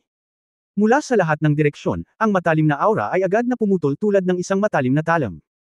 Nagmamadaling itinaas ni Lei Yan ang kanyang jet, ngunit naramdaman pa rin niya ang paghihiwalay. Anong malakas na atake? Habang si Jiang Zhonheng ay nagulat, ang pang-anim na kakayahan ng espiritu ay nailabas na, at isang ulap ng kulog na apoy ang biglang sumabog tulad ng isang namumulaklak na bulaklak na nakasentro sa kanyang katawan. Ito ay isang saklaw na pag-atake muli, at ang suntok na ito ay napakalakas. Ang ika-anim na kakayahan ng espiritu, ang apoy ng kulog ay namumulaklak. Sa oras na ito, si Jiang Zhonheng ay nakatayo sa apoy ng kulog na nag-spray na parang mga bulaklak, tulad ng isang Diyos ng kulog, apoy at digmaan, na pinaliliwanag ng nakapalibot na apoy ng kulog na napakalakas. Ngunit sa sandaling ito, biglang, medyo nalito si Jiang Zhonheng sa harap ng kanyang mga mata, at pagkatapos ay mahina niyang nakita ang isang liwanag na kumikislap. Sa napakalakas na apoy ng kulog na namumukadkad, walang paraan para harangan ang liwanag sa harap ng liwanag na iyon, at agad na dumating ang liwanag sa harap ng kanyang mga mata. Nagulat si Jiang Zhonheng. Sa pagharap sa ganitong uri ng posibleng nakamamatay na krisis, hindi siya nagdalawang isip na ilabas ang kanyang sandata sa labanan. Ngunit sa mga sandaling ito, biglang sumakit ang kanyang katawan. Ang matalim na aura na tumagos sa katawan ay naalis ng kidlat, ngunit sa sandaling ito ay bigla itong sumiklab, na nagdulot ng mga problema sa kanyang pagtugon sa katawan at pag-schedule ng sandata ng labanan. Ang liwanag na iyon ay nakatatak sa kanyang ulo sa isang iglap. Naramdaman lang ni Jiang Zhonheng na biglang humigpit ang kanyang enerhiya, at malinaw na nararamdaman niya ang nangyayari sa labas, ngunit sa sandaling ito ay hindi siya makagalaw kahit isang galaw. Maging ang apoy ng kulog na namumukadkad sa kanyang katawan ay bumagsak dahil nawalan siya ng kontrol. Isang illusory figure ang halos naging solid sa harap niya sa susunod na sandali, si XEXE iyon. May hawak siyang punyal sa bawat kamay niya at inilagay ito sa leeg ni Jiang Zhonheng. Sa katawan ni XEXE sa oras na ito, ang kanang braso at ang buong katawan ay natatakpan ng battle armor. Ang set ng battle armor na ito ay hindi kumpleto, ngunit ang ilusyon ay nagbabadya, na ginagawang imposibleng ganap na makita ang hugis ng battle armor. Ngunit ito ay malinaw na umiiral. Ang hininga sa battle armor ay nagbabadya, at ang tunay at ang virtual ay nagbabago. 4 na karakter na battle armor. Sa labas ng field, si Yutian Daoluo Guanyu ay biglang bumulaga. Hindi makita ng mga gods of war kung ano ang battle armor ni XEXE. Paanong hindi niya makikita kung ano ang battle armor ni XEXE, dahil isa rin siyang 4-character battle armor master. Ang 4-character battle armor ay may eksklusibong aura, at ang battle armor mismo ay katulad na ng pagkakaroon ng isang tunay na matalinong anyo ng buhay. Sa mga kritikal na sandali, maaari pa itong direktang palitan ng may-ari upang lumaban. Sa makatuwid, kung ang iba't ibang mga armor ng labanan na may 4 na karakter ay nakatagpo, magbubunga ito ng resonance na katulad ng parehong uri ng anyo ng buhay. Natural na naramdaman ito ni Guanyu. Tinanggap. Inalis ang isang pares ng dagger, kumislap ang mga mata ni XEXE, gumaan ang katawan ni Jiang Zhonheng, at ang pakiramdam ng solidification bago nawala. Sa sandaling ito lamang napagtanto ni Jiang Zhonheng na nakagawa siya ng isang nakamamatay na pagkakamali, na sadyang hindi mapapatawad. Dahil ngayon lang niya napagtanto na hindi niya nailabas ang battle armor dahil sa magandang mukha niya, pero hindi niya alam na ang isang kalaban na nakatago sa dilim ay kayang bitawan ng battle armor anumang oras. Walang alinlangan na ang liwanag na lumabas ngayon, at iyon ay hindi halata, ay mukhang simple, ngunit sa katunayan ito ay hindi nangangahulugang simple. Kung hindi posible na mapasok ang ika-6 na kakayahan ng isang espiritu ng ganoon kadali, kahit na gusto niyang labanan ito. Hindi soundproof ang protective cover ng Temple of War, at narinig din niya ang 4-character battle armor ni Guanyu. Walang alinlangan, may bahagi lang ng 4-character battle armor sa katawan ni XEXE, ngunit isa rin itong 4-character battle armor.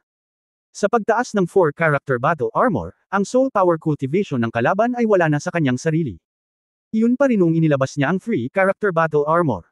Pero kahit anong panghihinayang, kahit anong ayaw niya, kailangan niyang aminin na natalo siya, at sobrang miserable.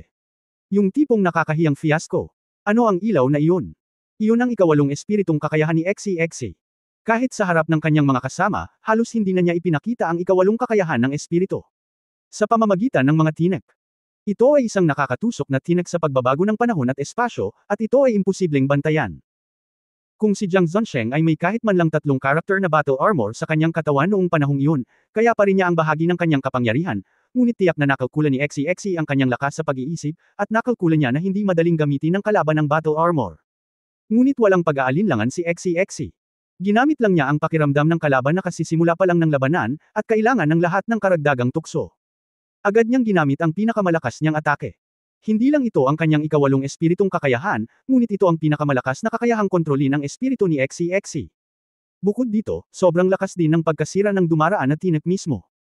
Kung hindi dahil kay XEXE na binawi ang pag-atake sa pamamagitan ng ikalawang bahagi ng tinek, kung gayon ang espiritual na dagat ni Jiang Zhonheng ang direktang inatake.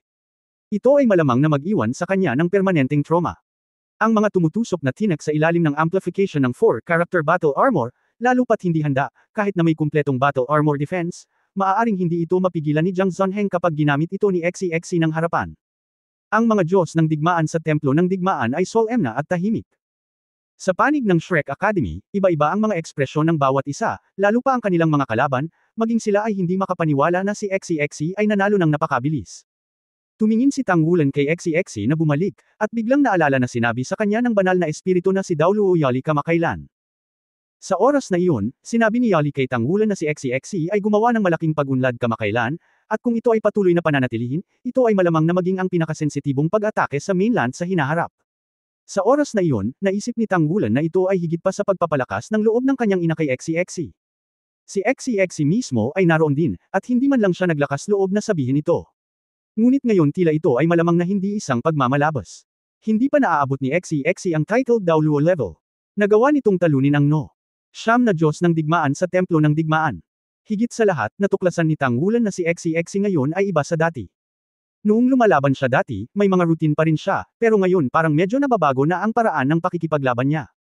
Ang ilan sa kanyang mga estilo sa pakikipaglaban maging si Tang Wulan, na isang teammate, ay hindi makapaghusga. Gatlang M gatlang M gatlang M gatlang M gatlang M gatlang M gatlang M gatlang M gatlang M gatlang M gatlang M. For more videos, please like, share and subscribe.